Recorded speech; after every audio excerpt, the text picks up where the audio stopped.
La ville de Goma a manifesté sa désapprobation face au renouvellement du mandat de la force de l'EAC dans l'est du pays.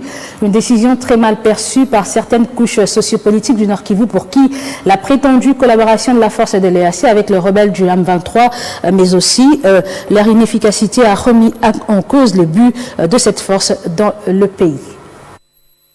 Jeudi 1er juin 2023 à Goma, jour que devrait prendre fin le mandat de la force de l'EAC, mais celui-ci a été renouvelé mercredi 31 mai lors de la rencontre des dirigeants de cette communauté est-africaine à Bujumbura au Burundi, ce qui révolte Vikar Batundi, coordonnateur de l'organisation citoyenne FDAPID. Nous sommes en train de déplorer le fait qu'on fait des renouvellements, ces renouvellements sans tenir compte des préalables. Et parmi les préalables, on devait d'abord évaluer les résultats. Est-ce qu'il y a un bilan positif?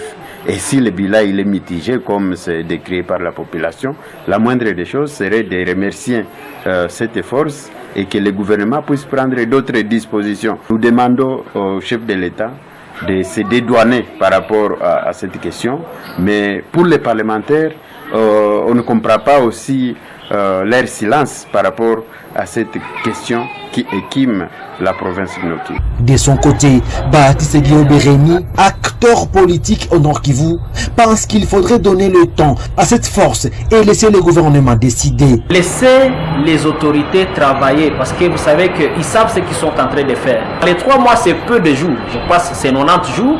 Dans les 90 jours ici, nous pensons que le gouvernement congolais va prendre quelques décisions si on trouve réellement que l'EAC ne fait pas son travail. Mais qu'on leur donne la dernière chance pour voir s'ils peuvent encore améliorer ce qu'il faut comme travail.